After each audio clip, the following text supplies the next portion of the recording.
I suck at Jiu-Jitsu. How do I suck less at Jiu-Jitsu? I guess to suck less. The diabolical leader of the Headnod Squad.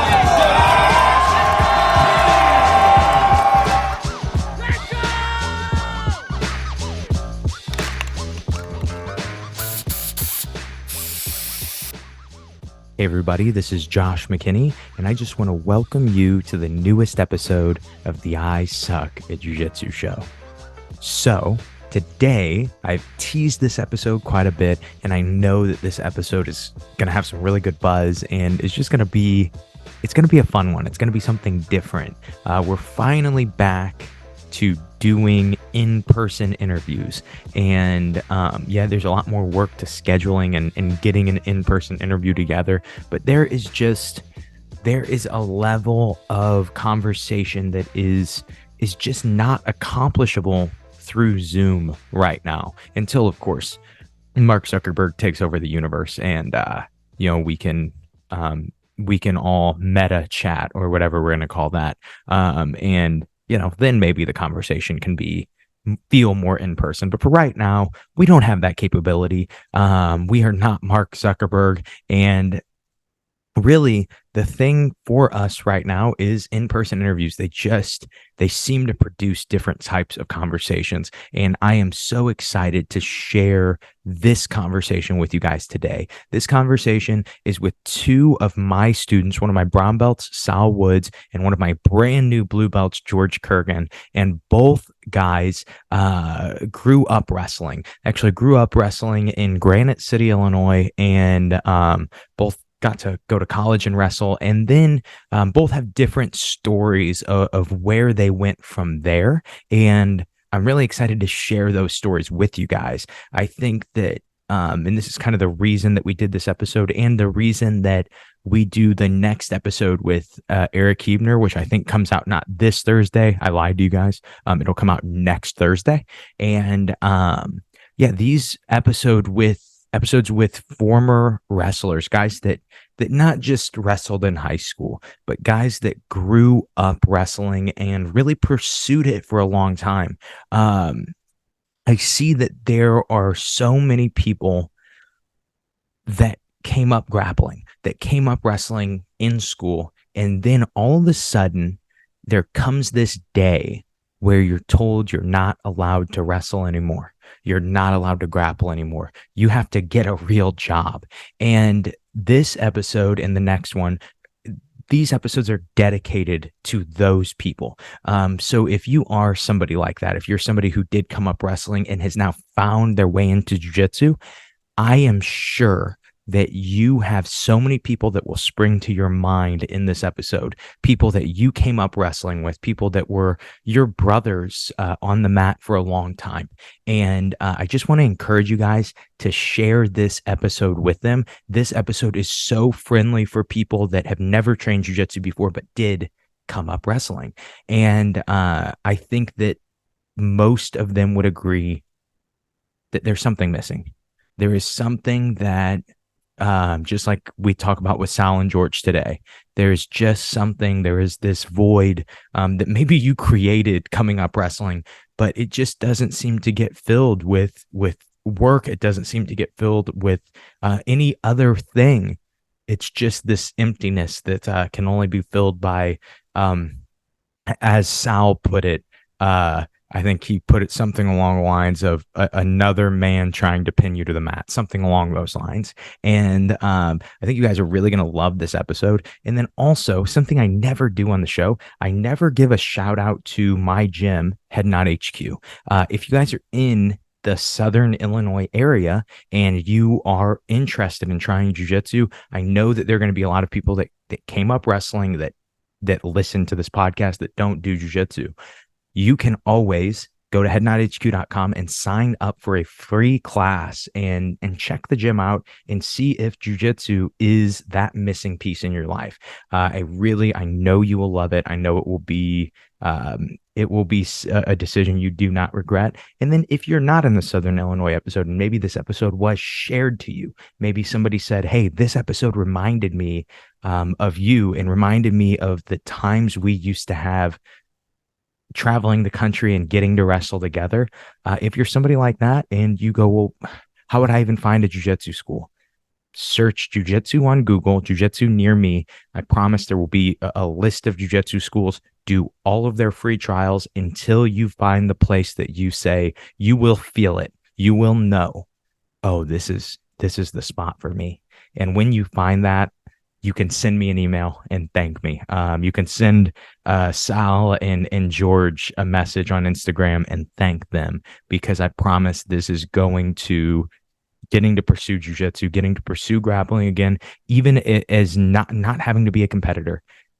It will be awesome for you. It will be totally worth it for you. And I just wanted to make sure to kind of extend that olive branch, even though George and Sal do an awesome job extending it through this episode. And last little shout out before we get started, big shout out to producer Bryce Allen of Allen Bros Jiu-Jitsu.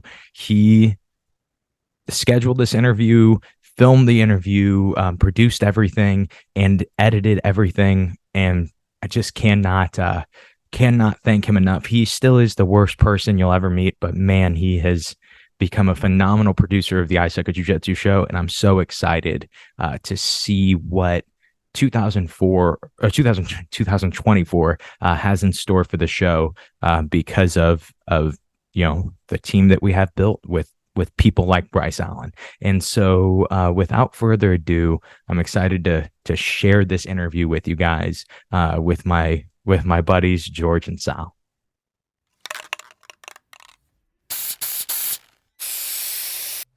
All right, George, Sal, how are you guys doing today? Doing all right. Doing awesome. Happy to be here. Yeah, I wanted to get you guys going. Bryce made it, pulled the trigger. I've been kind of lazy on scheduling podcasts, but you guys are the first one back to us getting some regular podcasts in, man.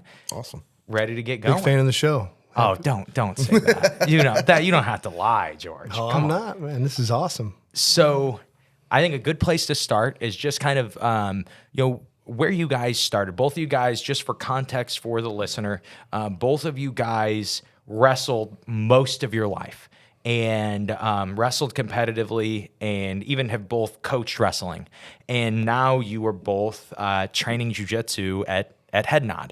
And so I thought a fun place to start, and you do have two different journeys, but we're just going to kind of go through those and deconstruct those a little bit. But a fun place to start is what got you both into wrestling, which I think is both of your first experience in grappling, right?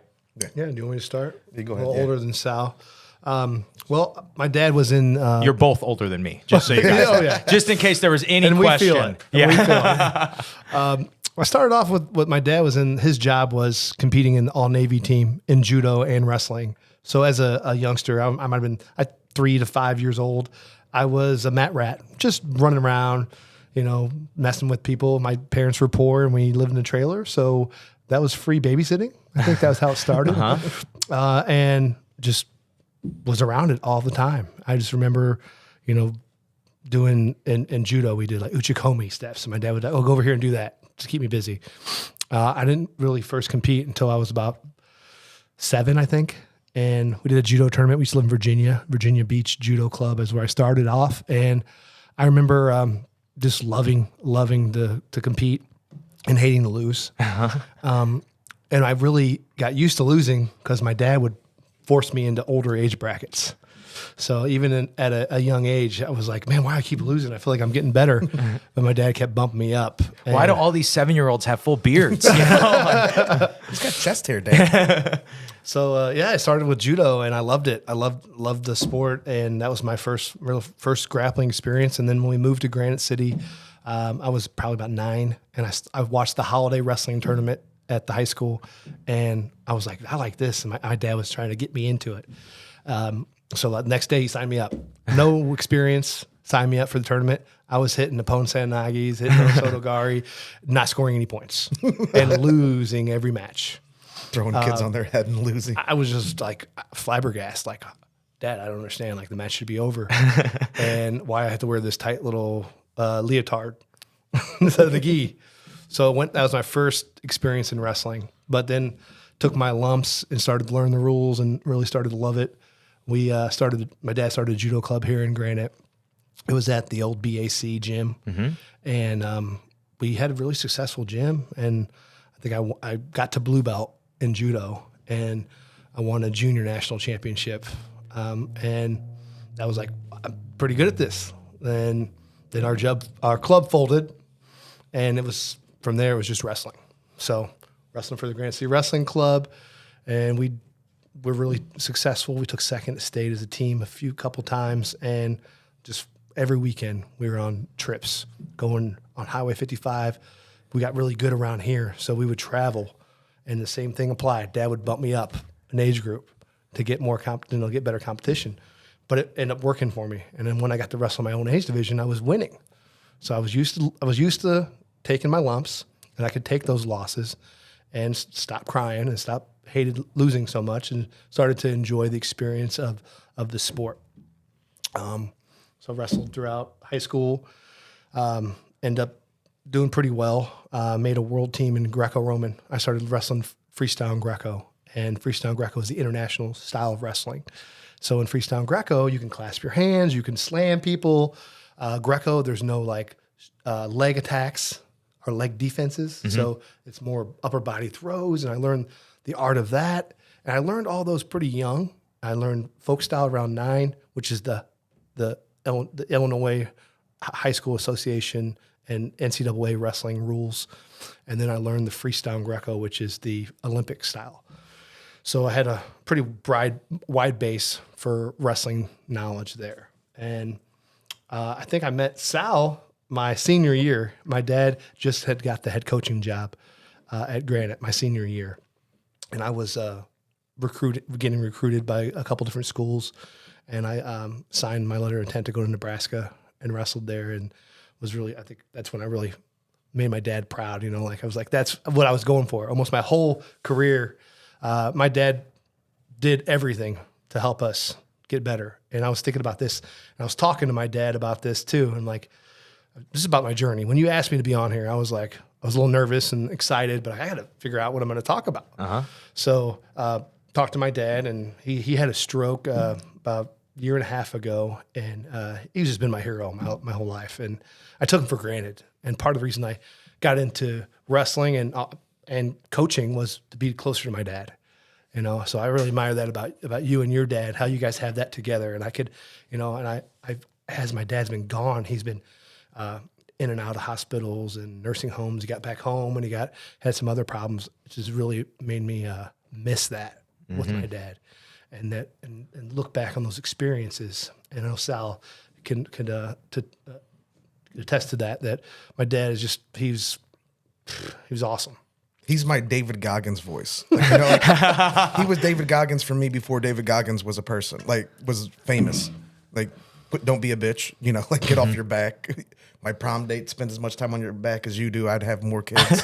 stuff like that. That stuff that goes when I'm in that, my inner voice, when I'm in those bad spots, when George is on side control or mount or something like that on me, I can just hear Alan, get up, You're back in high school. Yeah, quit being yeah. The look of disapproval was soul burning. Do you, Sal? What was your intro into grappling and into wrestling? Not as cool as that. I didn't make the basketball team in 7th grade, so I was like, well, I guess my cousin Brooks, who wrestled with, it was a year older than George, right?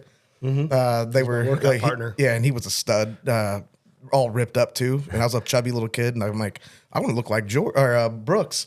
And then I met George through him, going to the club practices were at the high school, so I got to see those guys and go to their dual meets and watch them wrestle, and I'd see them warming up together. And I was like, those guys are jacked, dude. That's what I want to look like. So I didn't make basketball, started wrestling, and then I had pretty good success right off the bat because I was a fat kid. But then I ran into some hammers. Also, he's talking about, we were going to tournaments every weekend. We're going up to Chicago. My first tournament was in Chicago, which for a kid was pretty big. And then that trip where we got 14 kids in the back of a van. We're just horsing around the whole time. That's what I really fell in love with, was the camaraderie of us just being in a car together for 5 hours there and 5 hours back, and just jacking around, going to a hotel, getting ham sandwiches for our meals that night because it was cheaper. Yeah. And it's funny, those are things I remember the most. Like I grew up in a 15-passenger van listening to Frank Zappa. My dad wouldn't let you change the CD. He was like, "You're listening the whole CD through. We're not going to skip songs, but I really like this song." So we know that Highway 55 or wherever we stopped. We'd always stay at Motel 6 in Joliet, no matter where the tournament was. It could have been an hour the other way, this way. We're going to stay at Motel 6 because it was the cheapest hotel. We had ham sandwiches, cereal, milk, and that was basically it. And you just lived out of the hotel. And we'd pack people in those rooms. I mean, they were like... Yeah, we rode 7 deep, 8 deep in there. I got used to sleeping on the floor, and it wasn't a big deal. So that was part of it. Slept in the van once, waiting for a camp. Sergei Beloglazov camp in Chicago. I never forget that. Stayed in the van because we didn't have the money to have a hotel, and just... ate ham sandwiches and enjoyed them. But yeah. Any highlights just off the top of your guys' head in those, in those travel experiences, and especially just traveling and competing? It's something I, still do to this day. You get a team together and there is just something fun about, trying to be Vikings, and to go travel and to take what is not yours, But I like that Viking. Cool. Is there anything that sticks out for you guys? I remember in the trips there was a couple times like if you were sitting shotgun, it was see how many semis you can get to honk at you in a row. I think we got like 13 was like the record. Making signs like show us your boobs to girls, and just like seeing them laugh at like 12-year-old kids doing this, messing with kids' headgears and then you get on the mat and the guy's like, "What's wrong with my headgear?" He's gonna try and fix it real fast. The panic that ensues from that. I mean, it was a way of life. So, I mean, it was my normal. And looking back on it, I was like, I guess I realized like this was like not the way other kids lived. And this is what I did. And I'm really glad I did. It was awesome. The socialization. And that kind of brought me to jiu-jitsu is that I was feeling a little lost. I quit coaching. My daughters are, I'm divorced and my kids live in Kirkwood, which is a little, about 40 minutes away. And I couldn't miss their stuff. I couldn't coach anymore because I was missing so much. And I was missing that camaraderie of the boys and the trips and like the growing together and the hardships you go through and the successes you have and the defeats you have together. So when I, came to your gym, I was just kind of searching for something that would fulfill that part of my life. And it's been just amazing. It has done that and more. So thank you for welcoming with open arms, and everybody at the club and the gym is really awesome. Yeah, man. I mean, I avoid you. I try to not roll with you. I don't know if I've been welcoming you with open arms, but that is something really cool about grappling. I think for most people is the weird friendship that you make with the people that that literally just train at the same place as you. And that kind of friendship that you get with them, I think for so many people is this huge thing. And I know that for you guys coming up with wrestling, like Sal, you invited George, right, to the gym. Yeah. And so like that same camaraderie, it even sticks after you guys aren't wrestling together. You build this friendship through all these memories you get to create. And it's this kind of this thing that you don't realize. I think about like my first group that I ever got to do jiu-jitsu with when I was 14. A lot of those guys, 95% of those guys don't train anymore. But if I were to see them, if they threw their blue belt back on and walked through my gym, it would be like I hadn't, they never left, and it's just this big excitement. What was that first experience like for you, George, when you came in and trained jiu-jitsu for the first time? I was nervous, and part of it is like you have this vision of yourself, of what you used to be and how you used to, and you have to kind of like, you got to suck that pride up and take the ego out and just try to be present and take your lickings and try to win little battles within those things, be able to make it through a round without being just exhausted, wanting to puke, and then you build off of that and you find these little successes within those losses that you take in the gym and you just build on that. And little by little, I just feel like I'm getting stronger, getting better conditioned. I feel more confident.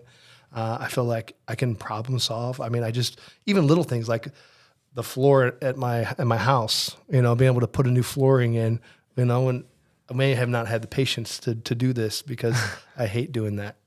Little things that you do. And it helps you be a better person. What were your first time training at Head Nod? It's kind of, for people that don't understand the context, it can be the Wild West at our gym a little bit. But like your first drive home after practice, if you remember it at all, what were some things going through your head? Were you like, oh, I found it? Or was it like, I can't believe that 14-year-old kid leg locked me a bunch of times? It felt like home, It felt like this feels really nice. And I want to do that again. And on the way there, you're kind of nervous and you're kind of worried, like, I really want to come to practice and it's going to be hard. And I shouldn't have ate before I came. Those little things. But then once you get on the mats and you start rolling, you start building a sweat, it's just like, okay, you get in the zone. And I don't know where I heard this, but when you're worried about someone choking you or leg locking you, you're not worried about the bills you had to pay, or you're not worried about what's going, wrong in your life or your personal life. You are just trying to not get choked and you're trying to survive. And there's some beautiful, I don't know what you would call it, flow in that moment of just, and then after it, you're talking about it, you're learning and you're problem solving. And I think that's what we were meant to do. And I think that every human should do this. Yeah, the threat of dying will really release you from any other, like when I got Josh about to choke me to death, it really releases you from any other burdens you have in your life. I think I've heard someone say that's what's wrong with a lot of people having anxiety and stuff, is that they don't have to run for their life every day from, apex predators and stuff. Like, yeah, that makes sense. The more I get in a room with more apex guys that are trying to kill me, the easier my life ends up being overall. Like everything just, it's like, well, it's not a big deal. I just didn't get killed. Sweet. Next, that's not bad. It's a bill or it's an argument, that can just go to the wayside.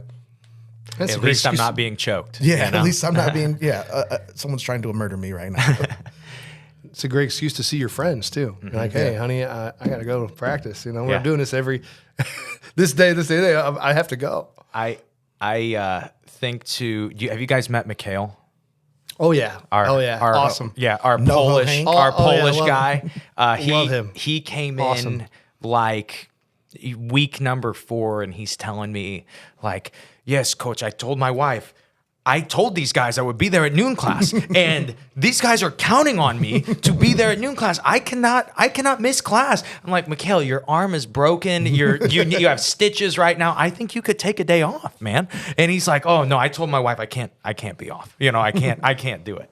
But just kind of a step back. So Sal, for you, your transition from wrestling to jiu-jitsu wasn't just, oh, I used to wrestle and then I went to jiu-jitsu. You fought for a very long time. What got you into fighting? And then just kind of what was that journey like that led you to now where you are, whether you identify or not, you're a jiu-jitsu guy, Well, I got done with college wrestling. I really missed the brotherhood, the camaraderie of being in there and the physical strain that you, like we were just talking, that makes you forget everything else. So I called Steve Knogle, who was one of my assistant coaches when I was in high school, and we'd be wrestling, and all of a sudden he would do something to me, and I was like, it hurt real bad, and I'm like, what was that? And he's like, oh, sorry, wrong sport. And I'm like, hold on, that's a sport?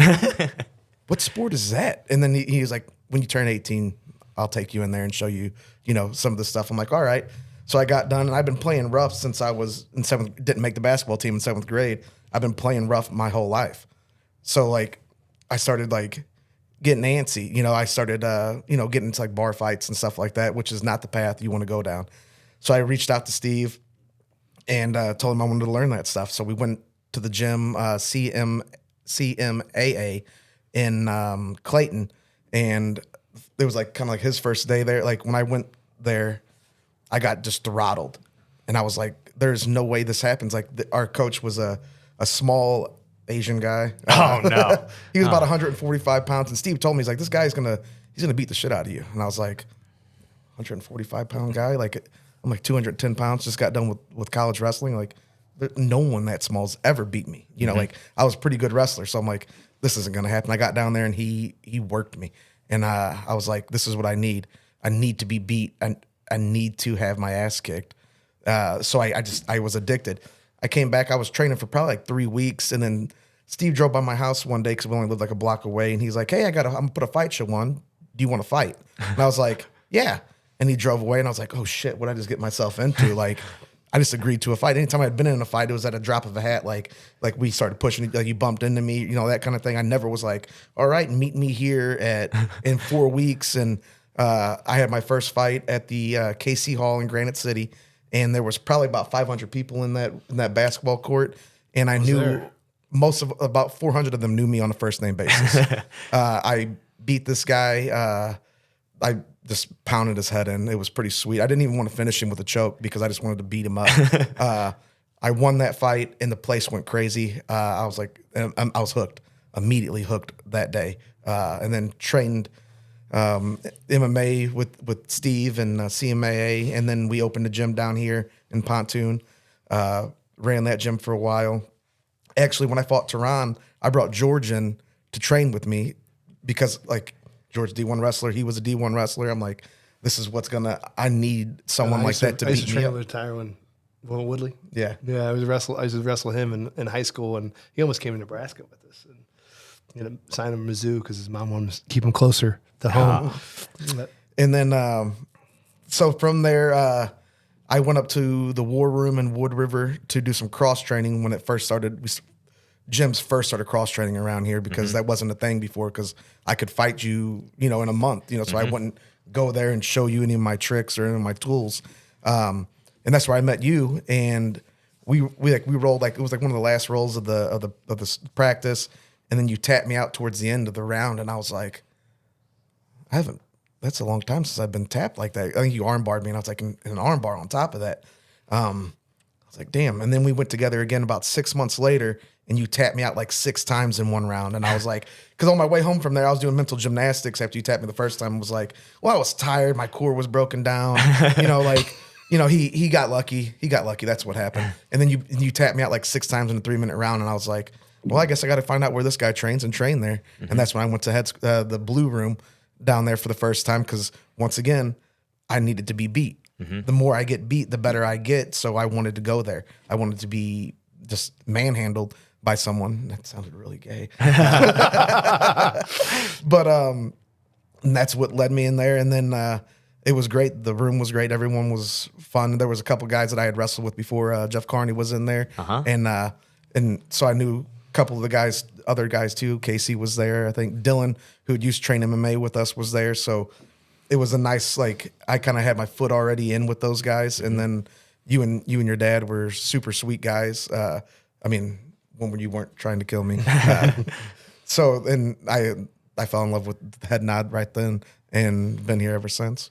Yeah, man. I remember even asking you in the first few weeks when you were training with us, like, hey, why are you here? And I think that how you phrased it was, I always thought if I was the best guy in the room, it was the wrong room. And, that I think is such a big thing with people going into, especially coming from wrestling where, maybe you wrestled at Nebraska or you were ultra high level wrestler. And then all of a sudden, a 15-year-old stoner can choke you, and you're like, what is happening? And for so many people, it turns them off to it. And I just think that going the opposite way, of just going like, oh, this is interesting. This doesn't happen to me. Yeah, absolutely. Lean in. Yeah. Sometimes you either pull away or you lean in, and I leaned in hard because of the ass whoopings. That's what I needed. That's what I like. If I leave here after jiu-jitsu and I don't get tapped on the way home, I'm like, that was a good practice. I did really good today. And then I get in the shower and I'm like, why'd I even go? If I didn't get tapped, there was no sense in me going. I do get tapped on the way home. I'm like, damn, man, that was terrible. I shouldn't have done this. I'm sitting in the car, turning my hips. I'm like, next time he hops over there, I got to keep my elbow even tighter than it was last time. And then I'm in the shower like, yeah, that was a good one. That was worth it. I love that our roles have kind of reversed. Like when I met Sal, he was that chubby freshman kid just learning to wrestle. I love the fact that he wouldn't back down. He would just take his beatings. And in summer wrestling, there's not many kids that come to practice. Freestyle Greco, my dad had a saying, it's either the kids who are already the best or the kids who want to be the best are coming to the Freestyle Greco practice. Sal was always there, wanting to get better. And once again, I didn't make the baseball team. And then like they were still going to wrestling practice. I'm like, well, I guess I'll go to Fresh Soft State, try and do that. And then I didn't even try out for baseball again. I was like, this is what I'm doing. I got like 75 matches my first summer, which is like 3 seasons worth of wrestling. And the more mat time, more competition you get, especially in wrestling, the better you get. So if I can get 3 seasons in while this kid's either playing baseball or sitting on the couch, you know, I'm going to get better than him. And then just was completely addicted. And then watching George's just maul kids was even more of a reason for me to keep doing it. I'm like, I want to get that good. I want to be as tough as he is. I'm going to have the accolades that he gets. You know, his accomplishments I wanted for myself. And he did the same for me. And I'm learning from you and everybody in here. Like I'm getting better in this whole different journey. You know, it's grappling, but it's a different type of grappling. And I'm taking my lumps from you guys and the roles have reversed. I taught him, now he's kind of helping me. And it's a pretty cool, journey that we're on here, learning the sport, learning different aspects and just growing as people. And, it's fun. Good time. So what is, because like, I don't know.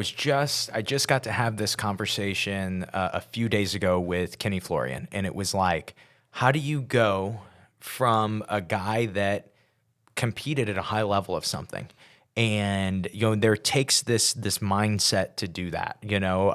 For you, we're just talking about where you wrestled, George and Sal. You fought Tyrone Woodley, fought Michael Chandler, had some really huge MMA fights, and so it takes this mindset of like, I've got to keep grinding. I've got to keep doing this. It's all about, it's about competition. It's about trying to win, to then like going into this jiu-jitsu room that is, not that it's just about having fun, but really that's really what a big portion of what we do is just like showing up to have fun. How is that transition mindset wise? And do you notice like, the old you ever comes out, like the old competitor ever comes out? Yeah, it came out a lot more early on, and then I subdued it, let it kind of pass to the side and was like, all right, let's just have fun. And then every once in a while, like I'll let someone get a little too far, and then I'm like, all right, it's time to turn it on. And that's a good thing that I learned from wrestling was the chain wrestling, to continue through whatever position you're in. Like I'm from A to Z. I take all those steps, and I don't stop until I get to Z.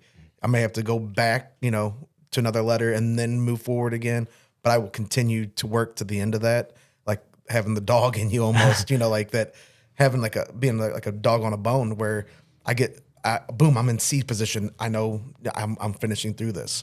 And that's when it'll just involuntary come out then, where I'm in a position and I'll start just scrambling because I know what to do from those spots. And then sometimes it'll just be that I've got to beat this guy now because I let him get too far and he got a little puffy on his chest. So let me knock him down a few pegs. Yeah, I think Sal gets those beatings out on me that I took on him when he was younger. So sometimes you just wait, just like, hey, someday we're gonna be doing a different sport and I'll have you. That's why I was super excited when I brought him in for the Woodley fight, and I was like, yes, finally I'm gonna get George. And I remember like him being in my guard, and I was like, just do what you would do, because Woodley was still pretty green. So I'm like, he ain't gonna be doing a lot of jiu-jitsu stuff. He's gonna be looking to wrestle from here. And I remember sitting up, and he was just postured up nice, had his elbows in tight, and I'm trying to pull one of his arms his elbow away from his body. And I couldn't do it, and I'm like, all right, well, I'll pull him down into guard. And I sat up, and I'm pulling his head, and I'm like, Jesus, this is terrible. Yeah. Like, I've learned all these moves and all this new sport, and I can't implement them on him. And that's why I was really adamant about trying to get him out for jiu-jitsu is because like I'm like, dude, like even when you didn't know anything, you were still beating me. And then now that he's fallen further into jiu-jitsu, I'm like, yeah, welcome to the big show, brother. I got a question for you, Josh. Like, how do I balance that? Like, being a novice in jiu-jitsu and being a longtime wrestler, how do I like turn that wrestler off so I can just learn more in jiu-jitsu and not just focus on like on this round I want to win, and in my mind it turns into wrestling all the time, and I have a hard time turning the wrestling off. Everybody, Josh here. Just wanted to interrupt the interview really quick and tell you about something really awesome that we have at simplifyingjujitsu.com. And it is our efficient strength for BJJ in 15 minutes. So if you are like me, I run multiple businesses. I have a jiu-jitsu school. I train jiu-jitsu as a competitor, and I'm a new dad. It's just no time in the day, and I still want to be able to compete at a high level, and I'm still competing in a sport that nobody is getting tested for steroids, and I am grappling against steroid users week in and week out, and I don't have time to dedicate to a crazy lifting routine. And honestly, I just physically cannot recover from a crazy lifting routine. And so what we have done, what my dad, Steve McKinney, has really put together over the last 35 years as a personal trainer, but then 15 years as a grappler himself, is this program that is made to do 1 to 2 times a week. Each workout only takes 15 minutes. And it is a full body strength workout. You will absolutely get stronger. You will gain muscle. You will feel better. Being stronger helps so much with even your jiu-jitsu technique. You're able to use your jiu-jitsu for a longer period of time because you are requiring less of 100% of your strength because you have more strength to give. And so when we opened this up, we started it. The program was awesome, but we've actually added to that program even more. We just added a big group training session, a hour-long free seminar that's put in there, and an ebook to help you tie everything together. This program absolutely works, and it is only available at simplifyingjujitsu.com. There will be a link in the description. You guys are going to love this. This is going to make such a big difference in your jiu-jitsu career, in your jiu-jitsu journey, and it won't cost you hours and hours and hours each week. At most, it will take 30 minutes a week, and it is easy to follow, easy to implement, easy to do, but the strength gains that you will get are so noticeable. And so that's all I have for you. Let's go ahead and get back into the interview. I don't think you do. I think you learn. So it's not as much to me about turning the wrestling off. I think there's 2 ways you can look at it. One, when you're trying, we were just looking at some conceptual approaches to guard passing just 30 minutes ago. And how I taught it to you was I first had you defend a blast double, right? And I said, okay, so this is what you are doing in the wrestling that you already know. And I explained it as a concept, and then I said, now this is how this concept applies to passing. And so there's this thing on the best way to learn something is you can compare it to something you already know and something you already understand. And so you'll never get to experience jiu-jitsu like a guy that has never grappled before, right? There are things that you could go like, no, I am just a wrestler, so I won't allow myself to do these parts of jiu-jitsu. I think that's a bad habit to get into. It's more of the habit of going, okay, well, how does this apply to what I'm already really, really good at? Because if I can make that connection, then I get to jump a couple belts ahead than most people because I have so much grappling experience, you know? And so I think that is going to be one part of making yourself better at it. But I really think the other part is kind of, you know, so many guys that are really good on the mat, you'll get to have more conversations with them and more like sharing of ideas because you have so much more to offer. How so many jiu-jitsu guys can be there's like really good black belts that are just terrible on the feet. And so they want to ask you so many questions on the feet, and it gives you this kind of like, okay, now let me ask you some stuff too. And so I think that, you know, trying to say like, oh, how do I turn off the mentality? It's just you just don't want to come in with this, oh, I already know mentality. I think even with wrestling, when we have our conversations, a lot of times you'll go, oh, and that's how I teach this. And what it does is even the stuff that you already are good at, it lets you gain more knowledge in it, right? It lets you be a little better in it. And then the stuff that you don't know yet, which is jiu-jitsu, it lets you like jump up a ton of levels because you go, well, I'm already good at this if I can apply this same idea. You have another thought on that, Sal? You've been doing jiu-jitsu a long time? Yeah, my first like 7 years of doing jiu-jitsu for MMA, I wanted to be on the bottom because that's where I'm not supposed to be. Through my entire grappling career was on the bottom, period, let alone on my back. So I spent all that time doing that. I was trying to learn jiu-jitsu as a jiu-jitsu player, which I think George runs into a little bit. I do. I wanted to be just a jiu-jitsu guy. Like this is what I wanted to learn to be good at it. I thought I had to abandon my wrestling and do that. And then we were in the blue room, and you got me into a front headlock position, and I got pretty good at very good at defending a front headlock because George had one of the best front headlocks in the nation. I watched him put a guy to sleep and then shake him and like then he was, pin him. pinned him and then was shaking him like he was still awake. And I was like, what'd you do that for? He's like, I had him on his back. I ain't gonna not finish this pin on that guy. He's he's national runner up or whatever the guy was. And we get into a front headlock. You had me in that guy's putting a gi on right now. He's like, okay, we'll get it back now. Yeah, I know what you're talking about. I hit a sucker drag on you and like scrambled to your back. You rolled through or whatever. And then we got to that position like 2 more times in the roll. And we got done and you're like, man, you're really good there. I'm like, well, it's just wrestling. And you're like, do that more. And I was like, what? I'm like, well, I'm trying to, do more jiu-jitsu. You're like, no. If you can wrestle more. And it really changed the way I looked at it, that it, instead of like looking for sweeps or whatever like that, I looked for a small escape, then re-entry on a single leg on the mat, which I was already good at because being like a chubby kid, when I wrestled guys that were my weight, they were normally bigger and stronger than me. So I had to become like a scalpel instead of a machete because I couldn't just cut through them. So I learned to use a lot of technique to get out of certain spots, which really helped my game. And especially as I gained strength and could become a machete, I had that in my back pocket when I ran into a guy who was big and strong. So you telling me that, like, I was like, it like blew my mind. I was like, Jesus Christ. Like this whole time I've been trying to be a jiu-jitsu guy and I'm a wrestler though. I have a different skill set in different positions and I should use those. With being like scrambling up to a single leg, I got smashed a bunch, especially by this guy. Like take my shot, just sprawls and just smashes my head into the mat. And I'm like, well, I ain't going to stand up and try and finish the single leg.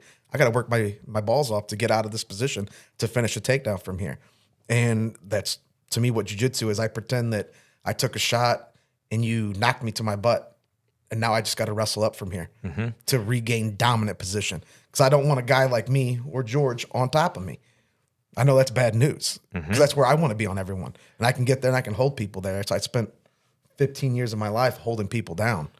So if I can prevent that, I'm going to do everything I can to prevent that. I remember that conversation. I remember too where I got that idea because that's still not a common jiu-jitsu idea. When you get a wrestler in, most coaches will be like, okay, you need to learn the guard. You need to learn the guard as if it's this whole part of the art, right?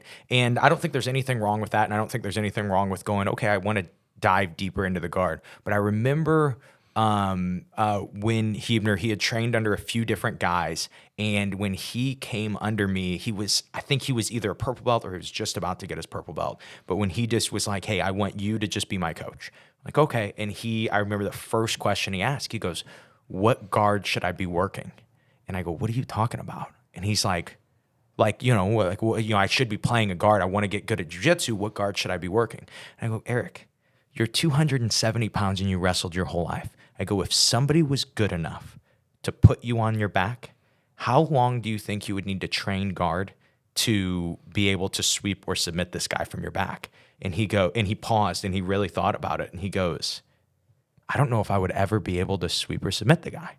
And I go, yeah, I don't think so either. I go, so how about we just focus on wrestling? How about we just focus on being on top? We focus on beating the guard. And I'm like, if we decide to start, and what's kind of happened, which is funny, what's happened with both you and with Eric is, and even with me now and how I play guard is we've all kind of developed this, even though I never wrestled, we've developed this wrestler's version of playing guard that is like, yeah, I'm not going to let these certain things happen because I can always just bail and be in front headlock.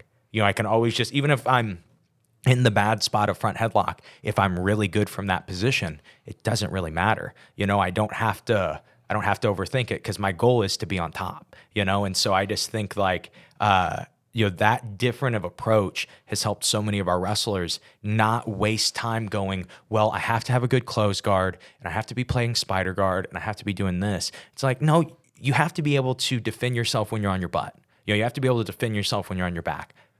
There are parts of wrestling that we can just fill those little gaps with jiu-jitsu. And I just think that for so many guys, it makes it so much easier to do that. Yeah, that really rung home whenever I thought about like the Nick Diaz, George St. Pierre fight. And I'm like, here, Diaz is a great jiu-jitsu guy, and he just got held down the entire time. And I'm like, if you're that good at jiu-jitsu, if you have a black belt, I believe that you should be able to get out. You don't have to sweep, because you get a guy like me or George, it's going to be hard to sweep us, period. Or even a good jiu-jitsu guy, like who has great hips. It's going to be harder to sweep them. I can escape, though. That's easy. That's a lot easier. Escape, re-entry into, like you said, front headlock, single leg, or anything like that. Like that should be in your skill set, especially for me when I was fighting. Was like, I'm not going to be able to sweep another. If a guy, like you said, if a guy like me a guy better than me takes me down, how am I going to get out of there? I ain't going to be able to get out by sweeping him because I rarely get swept. Period. And I'm like, so I've got to wrestle out from here. I got to escape and then re-entry into something, or just back up to our feet.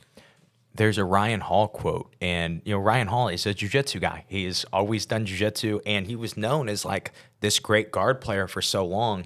And then as he made the transition to MMA, I remember reading this quote where he said 70% of guards could be replaced with a single leg. And I see that like in jiu-jitsu now so often, like obviously there are submissions from your back that are very useful at the right times.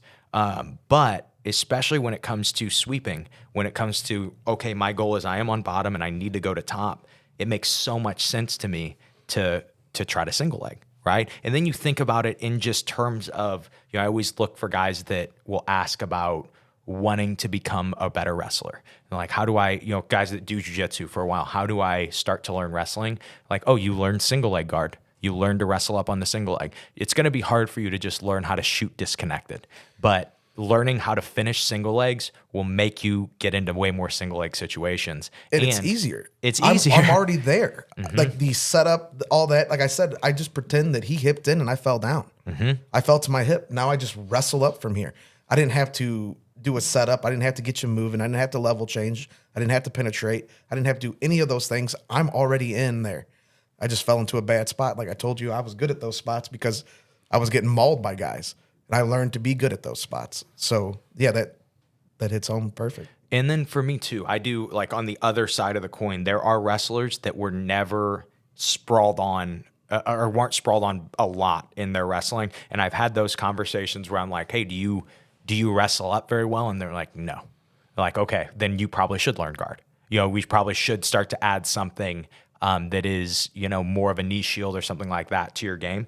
But for most guys that have been stuck in front headlock for years of their life, I'm like, dude, you just wasted those years if we don't put you in front headlock a little bit more, right? That's true.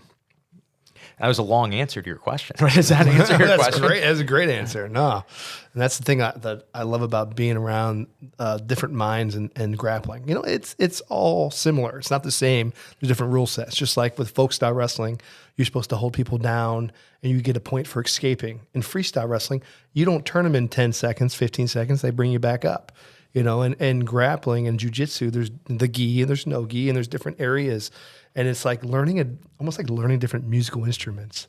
You learn It's how all to music, use but your body, and you learn to try to manipulate their body and just find your flow. And ultimately for me, my goal is just to keep doing it and having fun and keep being here. Like your dad and being able to do this in the 60s. That's incredible, and that's something I can see in this sport rather than in wrestling. I can't I wrestled with Eric last night, and we both texted each other this morning, and I was like, man, my body, my neck, my back. I feel like you can do jiu-jitsu longer. Unless you wrestle with Eric too much. But yeah, unless I wrestle You know? with- Yeah, or Sal, that'll it's ruin your life, Yeah. man. I went 12 years without cauliflower ear, and Eric convinced me, like, he's like, Josh, you have good wrestling. We should do this combat wrestling thing. And I'm like, I do? And he's like, well, yeah, I have trouble taking you down. I was like, I don't think that means I have good wrestling. I'm like, sure, I'll do it. He's like, there's submissions in it. Just do it. And so he just needed a training partner for it, right? And so we got ready for it. And there was one day we had trained. I think I made a vine when that was still a thing of him picking me up and slamming me down from the security footage. And I like the next day, I'm like, man, my ear is kind of sore. That's weird. Didn't even think anything of it. I went the whole weekend, and Junior from Revive like walks into the locker room on Monday, and he goes, "Hey, bro, you have cauliflower ear." And I was like, "I do have cauliflower ear. Oh my gosh!" He was just batting me to death, man. But yeah, if you want longevity, don't train with Eric. You know. So Great guy, but heavy hands. Yeah. Yeah, just and he'll teach you a lesson even when you don't need to learn a lesson, you know. There was one day that he was beating up Jeff, and Jeff's 18 now, so I think we're allowed to talk about abusing him as a 14-year-old. And he was just arm locking him like very, very hard, wrist locking him, and Jeff is still Jeff. He's still mouthing off. He's still flipping Eric off from bottom. And there was just this point where like Eric had just caused so much pain, and he actually looked up at me like, I don't know what else I can do to this kid. Like I am almost getting uncomfortable with how bad I'm beating up this child. And I'm like, oh, Eric, you've gotten old on me, man. You used to not worry about that. Old Eric would have killed him. Yeah. You know? I think I went with Jeff like maybe my first 2 practices, and it was like, man, this is like jiu-jitsu is so much harder than wrestling, because I would just pick this kid up in regular wrestling and just had my way. But he was just it was different. Yeah, I hate sure. that kid. Great kid. So I thought, okay, now is I guess a good enough time as ever. I have a newspaper clipping that I had taken a screenshot of. I thought I would go into. Let's just read the first sentence of this newspaper clipping from KMOV. This is an article written by Michael Bittner from 2009. Sal Woods was trying to be a nice guy when he gave an 18-year-old a ride, but he got more than he bargained for. So, Sal, do you want to tell us what that newspaper clipping is about? That 18-year-old guy tried to carjack me, pulled the gun on me, and I whipped him pretty good. It was a funny story. Like I was actually just made weight at the gym, and then was going to a buddy's house who had fought the week before, and he had Pedialyte. And if you ever bought Pedialyte, it's like $7 a bottle. And he's like, you can have that one. I'm like, all right. So I drove to his house. Guy sees me, flags me down, asks to use my phone, and then eventually I end up giving him a ride. And he's like, actually, it's right down this road. So I head down that road, goes to get out of the car, stops, and he's like, hey, can I get your number? I'm like, oh, man, I don't want to give this guy my number. So I start writing down the fake number. He turns my car off. And I'm like, what are you doing? He's my car now. I said, what? I don't think that's proper English. He goes, it's my still car mine. now. And then he pulled the gun out and put it into my face. And I was like, as he's pulling it out, microseconds, I'm like looking at it. I'm like, this guy's got a gun. I'm like, it's got like electrical tape around the handle. I'm like, probably doesn't even have any bullets. And it's in my face. And I'm like, there's a hollow tip. There's a hollow tip. I'm like, oh, it's got bullets. I'm like, hey, man, you can have the car. I go to get out. And I'm like, I need my phone. So I kind of weigh-ins that day. I'm like, I go to grab my phone. He's like, no, leave it. Right then, 2 guys walk out of the house we're in front of. I yell, this guy's trying to get me. He turns and looks. As he turns and looks, the gun comes away from me. I just straight arm lock it. And from wrestling, I learned that if I lock my arm out, I can't bench 300 pounds, but I can probably hold it up for a couple seconds, and he can't move it in. So I jam the gun down, and I'm like, what do I do now? So I start headbutting him. I start crashing into his face with headbutts. I end up crawling on top of him in shotgun like I'm his girlfriend or something like that. And I'm just crushing into his face. He somehow starts making his way out of the car, and I tie clinch him up while still holding the gun to his body, and I bomb him with the knee. and I hit him with another knee that hits him in the balls. He kind of bends over, and I hit him in the face. And immediately as I hit him in the balls, I'm like, oh no, that's illegal. I can't. You're waiting for the ref to stop it. Points. Yeah, and then I'm like, then I crushed him into the face, and I'm not sure if it was the knee in the balls, the knee in the face, or the fact that the two guys who came out of the house are now hopping the fence to give me a hand. He drops the gun, runs off. I pick the gun up. He does like this little dance as he's running away, and hey, I'm like, the cops come. I talk to them and stuff. They're like trying to give me water. I'm like, I can't have any water. Like, they're like, why can't you have any water? I'm like, mind you, I'm wearing like a tank top and shorts with no underwear or anything like that. I'm like, I just made weight. I just got out of the sauna and stuff. Like, I got to get back to the gym. I got to get to weigh-ins. I got a payday. If I make weight and I show up tomorrow for a fight, I'm getting paid.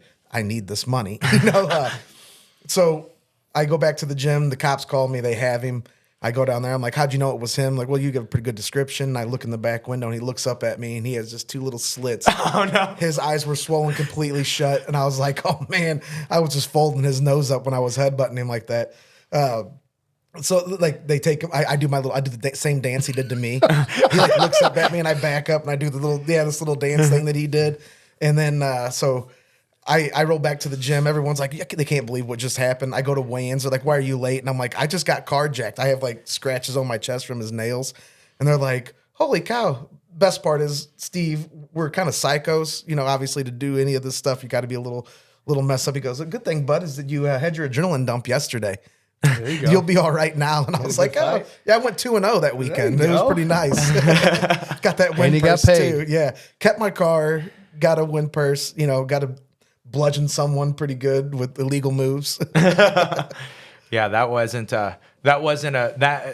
when we clip that out into a YouTube video, it's not going to be jiu-jitsu. It's not going to be jiu-jitsu works against carjacker. I think we'll have to use MMA. So butt scooting towards him. I might have told Bryce that story when he was in high school. I tell my class that story, the same story. Like, I had a friend. Not until I have a friend, and these stories that just might be me. Is that how you convince the kids to listen?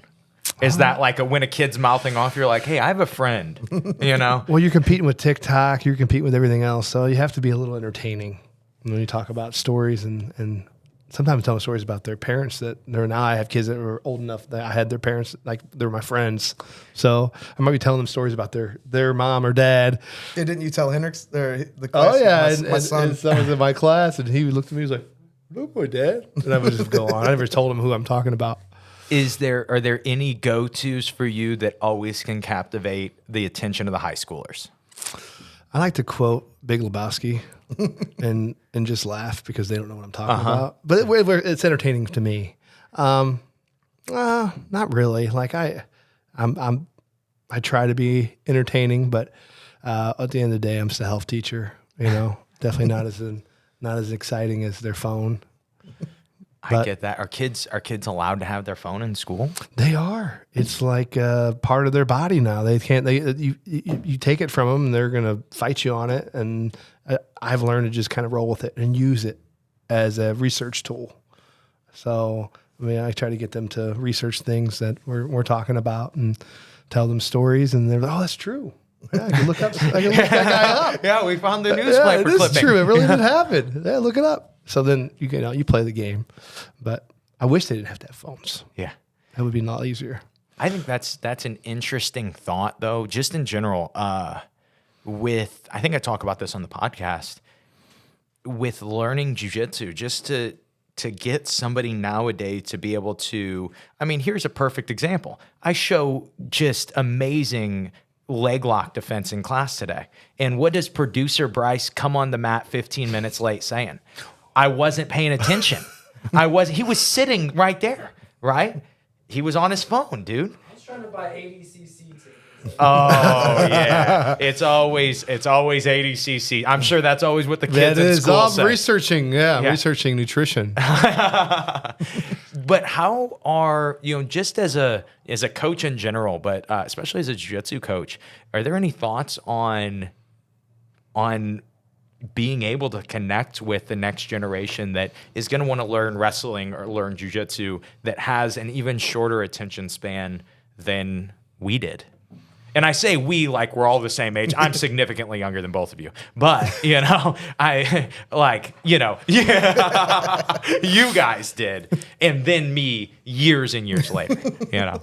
So getting kids, so. I think getting kids into combat sports is going to help them with their attention span. Like it is necessary if parents are listening, like get your kid in some type of combat sport where their phone is away. And the more time they're away from their phone and they're socializing and they're sweating and they're trying to survive, the less they're thinking about all this other stuff.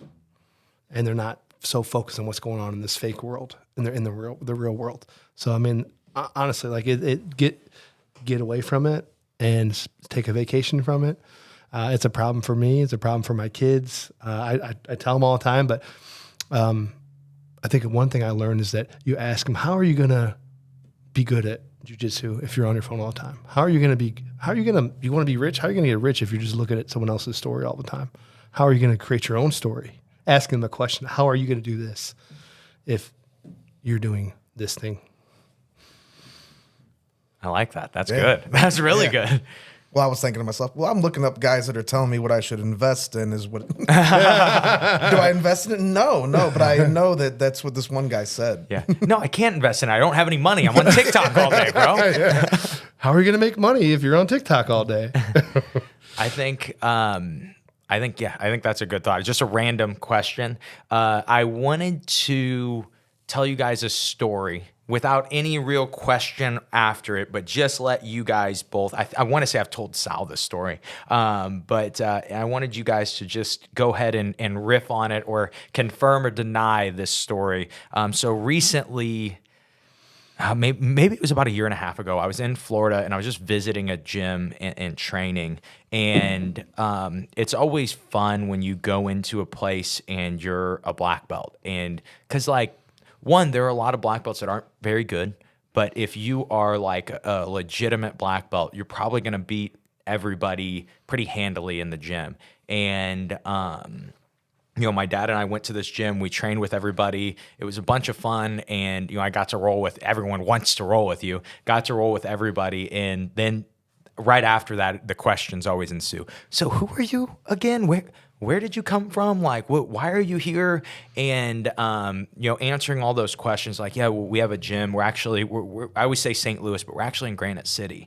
And I say that, and a guy who had told me earlier he was a purple belt and he had wrestled his whole life, he goes, oh, that makes sense. He goes, for those of you guys who don't know, Granite City is like the Dagestan of Illinois. And like I'm in Florida. I'm in the middle, you know what I mean? Like I am quite a ways away from the Dagestan of Illinois. But I just wanted to share that story and to kind of ask your guys' thoughts, because you know, for you guys, you were wrestling coming up, and that is probably why some of that why that idea came about. Yeah, wrestling's been here since 1933. They had their first dual meet in 1934. We actually tied our first duel, and we have more dual meet wins. Like dual meets is like our team, bottom to top, light to heavy. We won more dual meets than any other high school in the country. And when I was a sophomore, we had our 1,000th dual meet win. So I was part of that team. We've had a long history. Coach Red Schmidt, icon nationally, had that record for most wins. We've had tons of great wrestlers throughout, and team-wise, we just always had a solid team. And that's something I would like to see maybe a little different in jiu-jitsu is like, how do we take this concept of a dual meet and apply it to jiu-jitsu? Where like, and Sal knows this, you could be, like Sal was a freshman on our team, and he may have just got to be varsity for this one matchup. Say we're wrestling Eversville, and Sal could not get pinned, and we could win as a team. They could all come down to his match. He could lose his match, but not get pinned, and he's the hero because he did not get pinned by their stud. Jiu-jitsu, what if you don't get submitted, and you save your team some points? And we have that team concept of smalls to big, our belts, however you want to do it, and we compete against other teams and put on a showcase. I think that would be really, really cool. I think that would be super fun. Yeah. That's what I love about the jiu-jitsu camaraderie. Everyone's friendly. We're beating each other. We're fighting to the death in the room. But when we're done where it's like shake hands and hugging and like, that was great. I love it.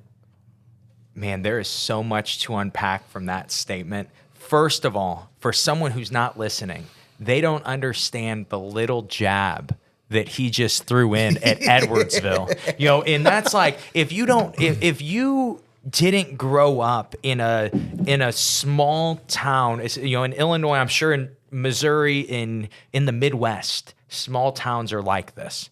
But how it works is you have the best small town that there is, right? And it doesn't matter what it is. It doesn't matter if you haven't won a football game since 1990. You have the best town that there is. And so like for us, it's like, oh, yeah, Edwardsville, those guys, I saw a Ross Tyler one time posted on Facebook, and it was like top 5 people were doing the top 5 things that they hate most in the world. And like number 5 was like people who move from Granite City to Edwardsville. And then it was like 2 or 3 more things. And then number 1 was also people who move from Granite City to Edwardsville. And so I liked that extra little jab that you threw in. We could have been dual meeting anybody, but you knew. I mean, Edwardsville's the Granite North. It's what, if we take the Edwardsville kids that moved from Granite and they had like Granite City North, Granite City South, and put those teams together, state champions. But they can't do it. Can't do it because they're better than us. Yeah. Dang. All the Edwardsville listeners just tuned out at this point. They're like, wait, we didn't even know about you guys. We don't even know who Granite City is. Granite City doesn't even have a Starbucks, and we have like 4 of them. It's like Eagleton and Pawnee, if you ever watch that show. That's exactly what it is. So, just one, do you guys have any thoughts on anywhere to take the conversation? We've been talking for over an hour now about different grappling thoughts, different things like that. Any other? A question for you on wrestling, like when you were a kid, did you ever think about like getting into wrestling? Or is it just purely jiu-jitsu? I'm focusing all on this. So I didn't start jiu-jitsu till I was 14. Up until then, I didn't do anything. I played Park League basketball for a year. I did different very beginner of tennis and soccer, just like but it just never stuck. They were just never things that I really enjoyed. And when I was like 14, my mom was gonna make me do something. And the Hit Squad had just opened up. And so, I was a UFC fan. My dad and I always watched the UFC. And my dad had actually trained jiu-jitsu for like a year. And so for me, jiu-jitsu was my first anything that I've done outside of the house that was, that was a team thing, that was a sport at all. And it was one of those things that like I lucked out so much with my coach. I lucked out so much with Kyle. It was like, I don't see a reason to do anything else. And I did have people that would suggest like, oh yeah, you should wrestle for a year. But for me, it was also this thing that the guys that were telling me to wrestle for a year were, good wrestlers that were making the transition to MMA. And by 15 years old, I was able to submit them. And I'm like, but I would be wrestling for jiu-jitsu. Now I look back and I go, maybe I should have, Do you think they should have like a jiu-jitsu team at the high school where the kids can compete and or maybe learn it as a club? I think that would be awesome for so many people. They got bass fishing now. Yeah, and I look at that like, you look at the benefits that you get from jiu-jitsu and the fact that it is less physically demanding than wrestling. And so I think more people could enjoy it more. But then I think it's a matter of it's still not at the place yet. I think we're still some years away where there could be enough qualified people to actually teach it, and enough qualified people to actually run those programs. I do think that jiu-jitsu is on the right track. It's growing so much.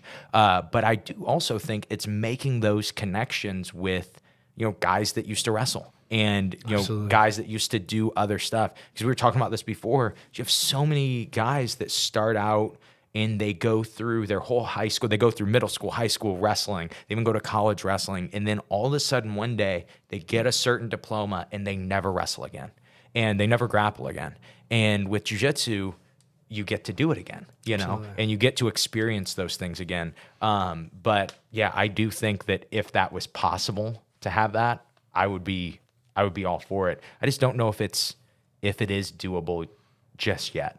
But maybe like the community center, like we have like the Head Nod, and being able to like have a competition with the Edwardsville Jiu-Jitsu club and the dual meet, bringing people in and having it as a home meet. Yeah, could be pretty. That would be a ton of fun. Could be pretty lucrative too. It would bring a lot of people in. I like that. I think we got to get Sal on it, man. We got to get Sal organizing it, bro. Let's go. So, just kind of some things I want to finish with. This is kind of, I wanted to tweak the question, but I wanted to, I always ask this question about like best jiu-jitsu advice you've ever gotten, but I kind of thought it would be more fun. You guys both have wrestled longer than you have done jiu-jitsu.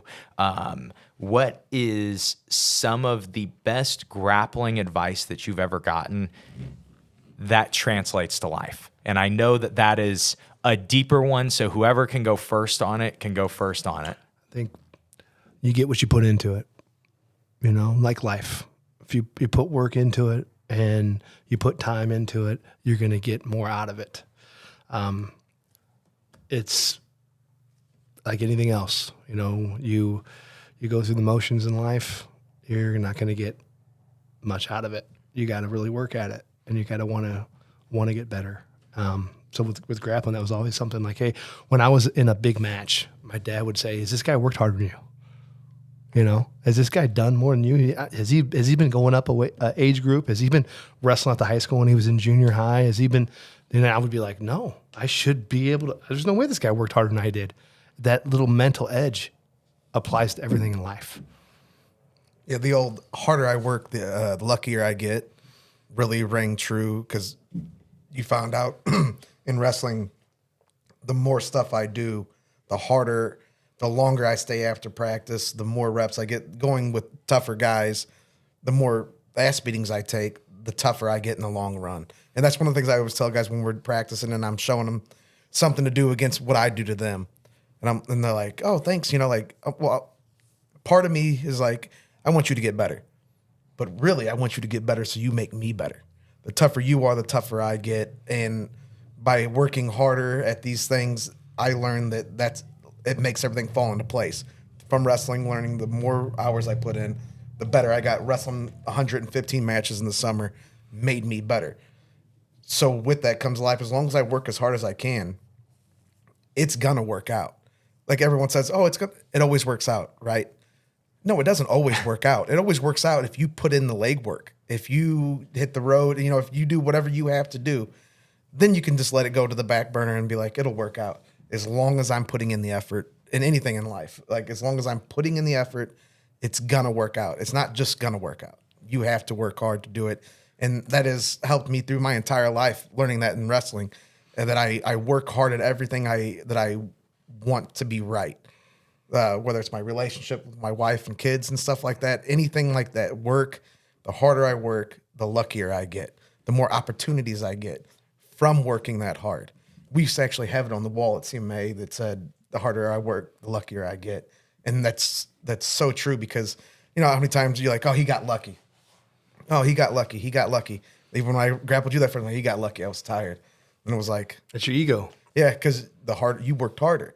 You worked harder at jiu-jitsu. That's why you got lucky. Same thing with life. The harder you work at it, the luckier you'll get. People just see it from the outside. Like, I don't know if you've seen like a crude cartoon that's like, they see a guy on top of the podium, but the podium goes below the ground like an iceberg. And it's like, 2-a-days, eating diet right, all this stuff. Those steps that no one sees, they only see that you're getting lucky. Mm-hmm. They don't see that all the hard work that you had to go to get that lucky. And that is probably the most profound thing that in my life that I've learned from grappling, wrestling, jiu-jitsu, fighting, any of it. The harder I work, the luckier I get.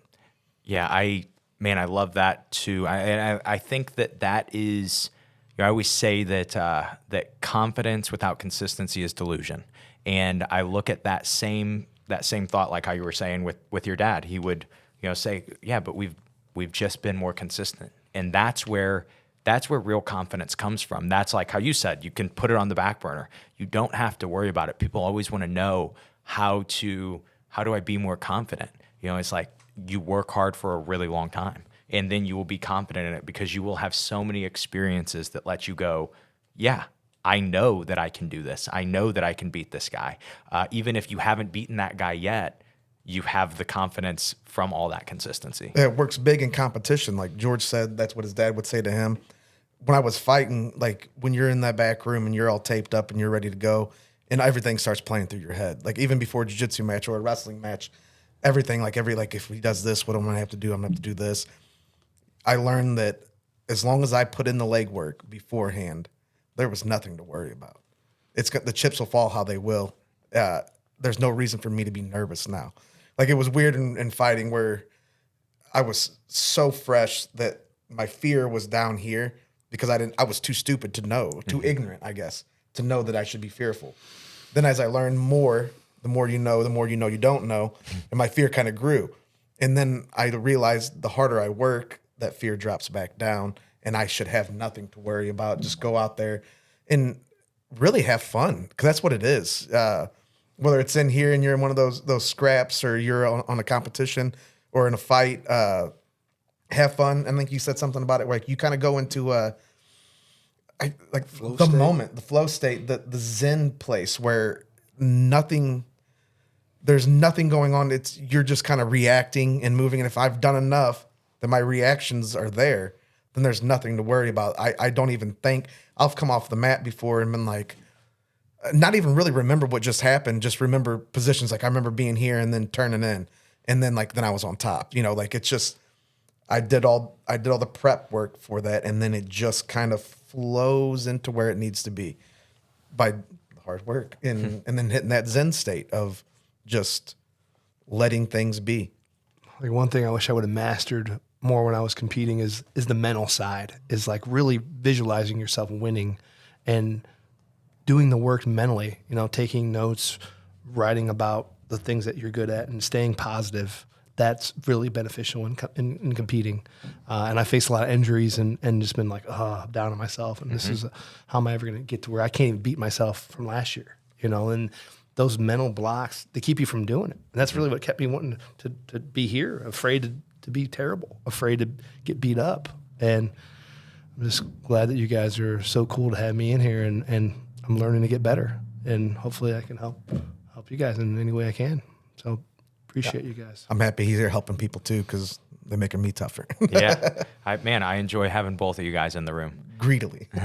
Anything you guys want to say to finish? Hey, Dad, love you, man. Thanks for everything you've done for me. I know you're listening. Done a lot for me as well. He was the guy, like I said, he's my David Goggins. Love Alan so much. Pushed me to be the man that I am today by teaching me the hard work, not letting me let up on myself in those situations, by ridiculing me and making me feel this small so that way I would have to prove him wrong. And it worked. Steve used to say there's some dogs you got to kick, and some dogs you got to pet. And I was a dog you had to kick, and it worked out perfect. That same boiling pressure doesn't always turn you into a tough guy. Sometimes you'll just retreat and roll out and quit because it's tough, like blue belts quitting. Like I made it here, and it's tough. It's tougher now. And they just stop coming. You need to keep that pressure on yourself and be a person with integrity, I guess, to make yourself work harder and finding not being the toughest guy in the room, finding a room that's better than you. What they say, the same boiling water that softens the potato hardens the egg. It comes down to what you're made of. And that's what Alan let me know, is that I can talk down. Like if anyone could hear how I talk to myself in my head, they'd be like, "Holy, you calm down. You okay, dude? You okay?" But that's how I talk to myself, and that's how I make myself go forward. Because I was a dog you had to kick. You had to tell me I was worthless, and I had to prove you wrong. Man, that is just really what a coach can do, even at a young, such a young age, is can make this difference in life. You guys are both well out of wrestling in high school, and Yeah. Throwing jabs. Dude, man. chill, bro. I tried you're to. young. That one was We an know you're accident. young. That one was an accident. The other ones were on purpose. But just having that, and how much that can affect you in life, and then how that can let you affect other people in life. That is just so big, and I just really appreciate both of you guys being part of my team and being on the Love show, it, man. Yeah, Such a love you. gift. Thanks Yes. for everything you do. Thank you, Bryce. Thank you. Nah. Look that up, Jamie.